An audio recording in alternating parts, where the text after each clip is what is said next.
Bonjour à tous, alors aujourd'hui je vais vous présenter cette machine. Qu'est-ce que c'est cette machine? Eh bien c'est un nettoyant à ultrasons. C'est quelque chose qui est assez pratique en mécanique parce que lorsqu'on veut nettoyer les pièces, notamment je pense à ce genre de pièces là, ma vanne EGR que j'ai démontée sur le Touran, ou le radiateur EGR que j'ai aussi démonté sur le Touran, vous voyez, qui est gras, qui a laminé. C'est un appareil qui est très efficace pour nettoyer ce genre de pièces-là. Effectivement, ces pièces-là, je les ai démontées en pensant qu'elles étaient défectueuses. Il s'avère qu'elles ne le sont pas, donc je vais les nettoyer pour soit les vendre ou les stocker au cas où j'en aurai besoin. Donc en fait, un appareil à ultrasons, alors là, ici, j'ai pris le modèle 15 litres de la marque Vevor. Je vous montrerai tout à l'heure les différents modèles qu'il y a. Là, j'ai pris le 15 litres parce que, comme vous pouvez voir, je dois nettoyer donc le radiateur EGR. Il me fallait quand même un bac ici qui ait quand même une bonne capacité pour pouvoir y mettre tout simplement le radiateur EGR. Alors, du coup, comment ça fonctionne ceci? En fait, c'est très simple. Maintenant, on va déjà commencer comme ça. Il suffit en fait de mettre l'objet en question dans son panier ici. Vous voyez, c'est une conception qui est relativement simple. Vous avez un panier ici. Alors j'aurais pu commencer par là. Vous voyez, un panier avec un bac en inox et un trou de vidange. Vous voyez, et une vanne ici qui permet de vidanger le bac. Pourquoi vidanger? Parce qu'on va remplir ce bac là avec de l'eau. Et il existe des détergents, des détergents. Bon, moi en l'occurrence, j'en ai pas. Je vais mettre du simple liquide vaisselle pour l'instant. On verra ce que ça donne. Et si c'est pas efficace, bien sûr, j'en achèterai. Alors, du coup, la pièce, je vais la mettre comme ça plutôt, ouais. Voilà. Donc, on la met dans le bac. On va donc remplir ce bac d'eau. On va y mettre aussi du liquide vaisselle comme je disais tout à l'heure, qui va servir de détergent. Donc on va le remplir jusque là. Et on va donc paramétrer. Alors je pense que je vais mettre un bain à 80 degrés sur une durée de 30 minutes. C'est le maximum de temps et le maximum au niveau de la température également. Alors, comment ça fonctionne le bain à ultrasons? En fait, comme je disais, on met de l'eau et il y a comme une sorte de haut-parleur, j'ai envie de dire, quelque chose qui est dessous le bac, qui va émettre des ondes sonores que nous, on n'entend pas à l'oreille humaine, à haute fréquence. En l'occurrence, sur ce type de bac, on est sur 40 000 Hz. Donc à haute fréquence, ce qui va créer des bulles, des petites bulles dans l'eau, des petites bulles de vapeur qui vont finir par imploser au contact de l'objet. Et donc en implosant, je dis bien une implosion, elles vont libérer une quantité assez importante d'énergie et ça va permettre de décoller tout ce qui est rouille, tout ce qui est gras, tout ce qui est impureté. Sans détériorer, je précise, la pièce qui est à l'intérieur, que ce soit du métal ou n'importe quel autre matériau. Alors comme vous pouvez le voir, j'ai mis donc de l'eau jusqu'ici au niveau max là. Donc l'avantage c'est que ça rentre bien dans la pièce, vous voyez, il y a de l'eau à l'intérieur, donc l'eau elle s'engouffre de partout au niveau du radiateur, parce que en fait là où c'est le plus sale c'est bien sûr à l'intérieur, c'est qu'à laminer. Et je vais y rajouter donc mon détergent. Donc il faut le doser entre 3 et 5%, étant donné que j'ai mis 10 litres, là je vais mettre, je fais une moyenne, je mets 404 litres, on va dire, de détergent. Donc voilà. C'est mon liquide vaisselle, hein, bien sûr. Alors maintenant que ça c'est fait, il va falloir que je le démarre, que je l'allume. Alors ça se passe derrière. Voilà. Et là, je vais donc lui dire en termes de température. Ah ouais, il me dit la température, il fait 18 degrés. Je vais lui dire de l'augmenter à 80 pour augmenter l'efficacité.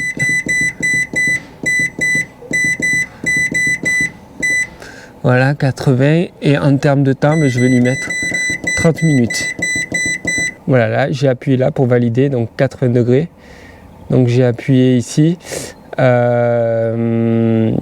sur on et 30 minutes je mets sur on aussi. Voilà. Donc voilà, maintenant là ça crée des ultrasons. Bah, finalement on les entend. Et donc on peut voir qu'en fait, on peut voir, ou pas trop non plus, que ça fait des, comment dire, des milliers de millions de petites micro-bulles qui se forment, vous voyez, avec les vibrations et qui vont permettre donc le nettoyage de cette pièce-là.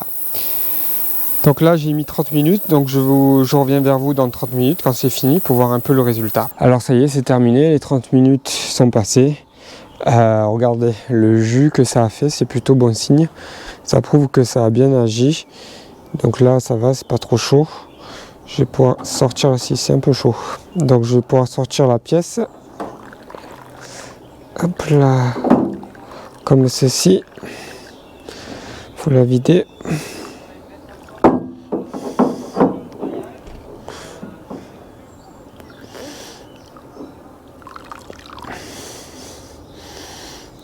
Hop là, voilà.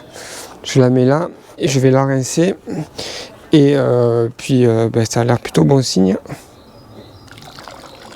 Vu la crasse qui sort de là-dedans. Je sais pas si vous voyez. Je vais tout rincer là pour vous montrer ça. Pour vous montrer si finalement le nettoyage a été concluant. Regardez le résultat, franchement c'est nickel. Hein. En plus ça détériore pas les plastiques. Ça détériore pas le métal. Vous pouvez voilà, là je pense qu'il faut peut-être que je repasse un deuxième coup. En tout cas l'extérieur est nickel. L'intérieur il y a beaucoup de calamine qui est sorti. Donc ça a fait son œuvre. Bon il y en a, je vais pas vous mentir, il y en a encore, mais il y en avait tellement. Je pense qu'il faudrait que je fasse un deuxième nettoyage pour vraiment fignoler le nettoyage de ce radiateur OJR. Mais franchement je suis très content, ça vaut le coup. Hein. La machine elle travaille tout seule pendant 30 minutes. À part le liquide vaisselle, j'ai pas employé d'autres produits, donc c'est aussi un coût. C'est aussi chimique les autres produits. Et voilà, ni d'huile de coude d'ailleurs. Donc je suis vraiment content du résultat. Voilà, je vais peut-être la passer une deuxième fois là. Et je vous montre ça. Mais avant ça, je vais procéder cette fois-ci au nettoyage de la vanne EGR. Alors cette fois-ci, comme je disais, on va nettoyer la vanne EGR. Donc je vous la montre avant le nettoyage. Montrer l'aspect qu'elle a. Vous voyez, bon, elle n'est pas hyper sale, mais bon, on va dire qu'elle ne brille pas non plus.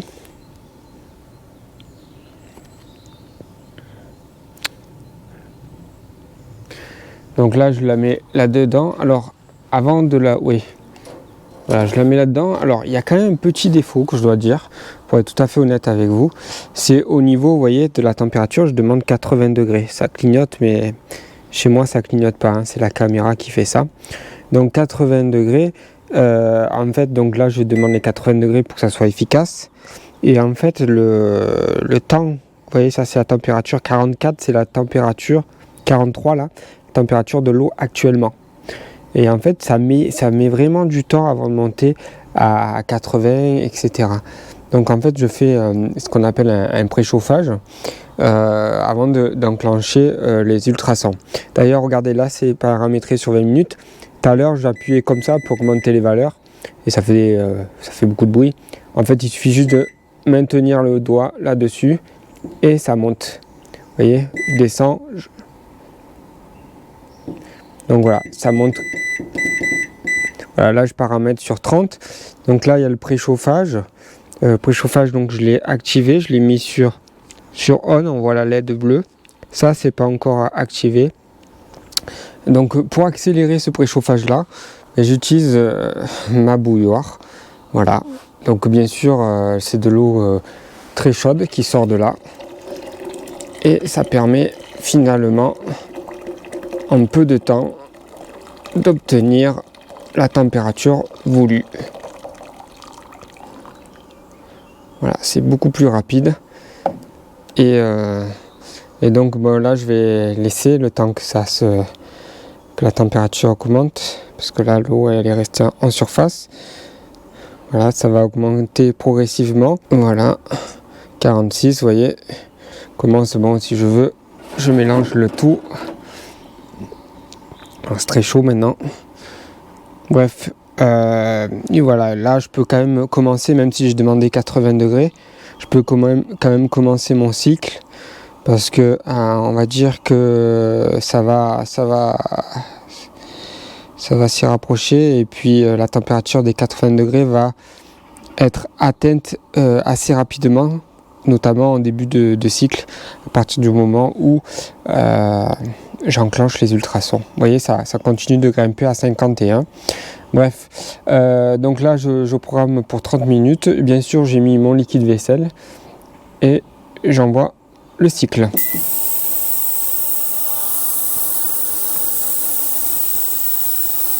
Vous voyez, je ne sais pas si vous voyez là, les impuretés commencent déjà à se détacher. On voit les micro-bulles qui commencent à travailler là-dessus. C'est impressionnant. C'est vraiment efficace comme appareil. Je vous le conseille vivement. Allez, je vous prends la fin du cycle pour montrer le résultat. Vous voyez le résultat? Moi je trouve qu'il est vraiment pas mal, ce résultat, il est nickel. Vous voyez la vanne EGR comme elle est revenue. N'hésitez pas à me dire ce que vous en pensez en commentaire. Mais moi je pense que c'est pas mal du tout. Hein. Bon, la vanne EGR elle est revenue super. Ah bon, en même temps elle n'était pas très sale, mais quand même je l'avais déjà nettoyée un petit peu à la main. Et là vraiment ça fait une finition qui est quasi parfaite. Là au niveau du radiateur EGR, alors là moi pareil, dites-moi ce que vous en pensez, mais j'en pense que du bien. En plus à l'intérieur, bon, ça va être difficile de vous montrer, quoique si je mets au soleil comme ça, mais bon, bien sûr il y a de la calamine, hein. Je pense que n'importe quel produit ne peut pas l'enlever, parce que bon, mais ce radiateur EGR, attendez, la voiture, il a 20 ans, il a servi pendant 20 ans, donc mais par contre, qu'est-ce que j'ai enlevé comme crasse, l'eau était noire comme vous avez vu, j'ai même des morceaux de calamine qui sont sortis. J'ai fait un deuxième bain, c'est pareil, c'est sorti pas mal, mais beaucoup plus clair, hein. Le premier bain avait déjà fait du bien. Donc moi franchement bon, on me dit qu'il y a des produits spéciaux, mais bon, le bidon il est à 40 €. Je trouve que c'est très cher, surtout que finalement ça va vite, hein, surtout quand on a un grand bac comme ça. Enfin, et encore un grand bac, il existe des 30 litres, le double de cette capacité là, mais bon, c'est quand même taille moyenne, on va dire. Franchement je trouve que c'est très cher ces produits, et moi j'estime que le liquide vaisselle, hein, je vous le dis, après dites-moi ce que vous en pensez, mais moi je trouve que ça fait un résultat quasi parfait. La seule chose, c'est qu'il ne faut pas mettre quelques gouttes, hein, de liquide vaisselle, ça sert strictement à rien. C'est ce que font beaucoup dans certaines vidéos en disant que le liquide vaisselle ça fonctionne pas. En fait il faut tout simplement bien le doser, c'est-à-dire entre 3 et 5%, comme c'est stipulé dans la notice. Vous voyez, moi j'ai mis 400 ml. Qu'est-ce que je voulais vous dire aussi, il est important au niveau de la machine, ça je ne l'avais pas précisé, il est important de ne pas faire fonctionner la machine sans eau, parce que ça chauffe. Là il est stipulé aussi sur cette étiquette là, hop, excusez-moi pour le cadrage, là c'est mieux. Donc il est stipulé qu'il faut la remplir à environ les 2/3.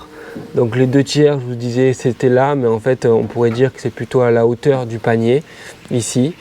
En ce qui concerne l'eau, si vous avez la possibilité de mettre de l'eau osmosée, de l'eau déminéralisée qui n'a pas de calcaire, c'est mieux. Ça vous évitera de nettoyer la cuve après les dépôts de calcaire au vinaigre blanc, parce qu'il y en a un petit peu quand même, on va pas se mentir, avec l'eau du robinet. Surtout si vous êtes dans une région comme moi où l'eau est pas mal calcaire. Très important aussi de d'utiliser le panier et de ne pas mettre vos pièces directement dans le bac. Pourquoi? Parce que, comme vous avez vu, il y a des hautes fréquences, 40 000 Hz, ce qui crée des petites vibrations, même si on ne le perçoit pas. Je crois qu'on l'entend, hein, c'est ça qu'on entend, ces petites vibrations qui vont faire que votre pièce, elle va toucher le fond et elle va vibrer et elle va finir par percer la cuve. C'est pour ça d'ailleurs qu'il y a des patins ici en caoutchouc qu'il faut veiller à maintenir parce que ça amortit justement ces vibrations et ça évite de détériorer la cuve. Voilà, alors vous avez vu sur la première fois quand j'ai retiré le radiateur GR, je l'ai pris à la main et je disais c'est chaud. En fait c'est stupide ce que j'ai fait. Il suffit juste de prendre le panier par ses poignets là, avec les deux mains, et vous le retirez. Et les poignées ici, vu que l'eau elle arrive jusqu'ici, les poignées sont pas dans l'eau et ça vous permet de ne pas vous brûler. Alors, autre chose aussi, certains mettent du bicarbonate de soude au lieu de mettre, ou ils font un mélange avec le liquide vaisselle, le bicarbonate de soude, ou ils mettent que du bicarbonate de soude. Ça marche, mais moi je vous le conseille pas parce que si vous avez des pièces en alu, comme c'est le cas ici, pour le radiateur GR et certainement aussi, ben oui, il y en a, je vois de l'alu aussi sur la vanne GR. Si vous mettez ce produit-là, le bicarbonate de soude, ben, ça peut détériorer ou du moins faire une réaction avec votre alu et donc le tacher ou changer, changer de couleur, faire un dépôt dessus. C'est pas le but non plus. Je trouve que le liquide vaisselle finalement ça fait très bien son œuvre. Donc pas besoin de se prendre plus la tête que ça. Autre chose, certains, surtout ceux qui utilisent les produits, là, les bidons, les détergents à 40 € les 5 litres, ils disent que finalement quand le produit il n'est pas trop sale, ben, finalement on le récupère pour le réutiliser. Bon, c'est le cas ici aussi, c'est-à-dire avec le produit vaisselle, si vous faites un premier bain, que l'eau n'est pas trop sale et que vous voulez faire un deuxième bain, autant ne pas changer l'eau, mais sincèrement, vu le prix d'une grande bouteille de liquide vaisselle, vous prenez le premier prix, grand format, bon, ben là les économies elles sont pas identiques, peut-être que ça vaut pas le coup, quoi. Voilà, autant changer l'eau directement, mettre de l'eau propre. Si dans ce cas de figure, on va pas se poser la question de garder un liquide qui nous a coûté cher parce qu'il il peut être réemployé parce qu'il n'est pas suffisamment sale. Voilà, bon maintenant je vais vous montrer les différentes capacités qui sont en vente sur le site Vevor ainsi que leur prix. Nous sommes sur le site vevor.fr, c'est un site qui vend beaucoup de matériel en lien avec la mécanique, l'électricité, la plomberie, le jardin, enfin il y a pas mal de choses. Aujourd'hui ce qui nous intéresse donc c'est mon nettoyeur à ultrasons. On peut voir d'ailleurs que c'est bien la capacité 15 litres, celui-là que je possède, et il est au prix de 160,99 €. C'est vraiment un prix très attractif, vous pouvez aller voir, c'est vraiment un prix très compétitif. Alors bien entendu, si vous avez d'autres besoins, moi il est vrai que mon bac de 15 litres m'est largement suffisant actuellement pour nettoyer tout ce qui est turbo, pièces mécaniques, etc. Mais c'est vrai que si demain je dois nettoyer par exemple une culasse, il me faudra un bac avec une capacité plus importante, notamment le 30 litres. Vous voyez le prix, donc c'est 238,99 €. Il y a aussi le 22 litres, l'intermédiaire, entre le mien et celui de 30 litres, qui a 215,99 €. Mais pareil, selon vos besoins, si vous voulez nettoyer juste des bijoux, des petites pièces de monnaie, si vous faites de la détection ou quoi, peut-être que le bac de 0,8 litres vous sera largement suffisant. Et d'ailleurs, on peut voir qu'il est à 36,99 €. Je vous montre les autres capacités. 1 litre 3, il est à 52 € à peu près. Le 2 litres, 56,99. 3 litres, 73,99. Le 6 litres, 115,99. Et le 10 litres, 129,99. Donc vous voyez, il y en a vraiment pour tous les besoins et pour tous les porte-monnaies. Alors l'avantage de ce site, c'est qu'il propose la livraison gratuite, sans minimum de montant. C'est-à-dire que même si vous prenez par exemple le bac de 0,8 litres à 37 €, vous aurez la livraison gratuite. Bien entendu, il y a aussi un autre avantage, c'est que la livraison est rapide. Là, je suis en train de tourner la vidéo, on est le vendredi 3 mai. Et donc, il me propose une livraison le lendemain, c'est-à-dire le samedi 4 mai. Au plus tard, le mercredi 8 mai de la semaine suivante. Donc, ça veut dire que leurs dépôts sont en Europe ou en France. Enfin, en France ou en Europe, c'est pareil. Donc, la livraison est vraiment très rapide. Bon, vous l'aurez compris, je vous le recommande fortement, ce bac à ultrasons, parce que vraiment, je suis bluffé par le résultat. Bon, vous aurez bien entendu, comme d'habitude, le lien d'achat, la référence, tout ça dans la description de la vidéo et je le mets aussi dans la fiche en haut à droite de l'écran. J'ai en plus de ça un code promo à vous proposer. C'est le code promo VV2324 là qui s'affiche à l'écran. Et il va donc vous permettre de bénéficier 5% de réduction sur l'ensemble du site. Je pense avoir fait le tour, d'avoir abordé pas mal de points sur le nettoyeur à ultrasons. Si bien sûr vous avez des questions, n'hésitez pas à m'en faire part en commentaire dans la vidéo. Si vous avez aimé, n'hésitez pas à liker, à vous abonner, c'est toujours plaisir. Et puis pour ma part, ben, je vous dis à bientôt. Au revoir.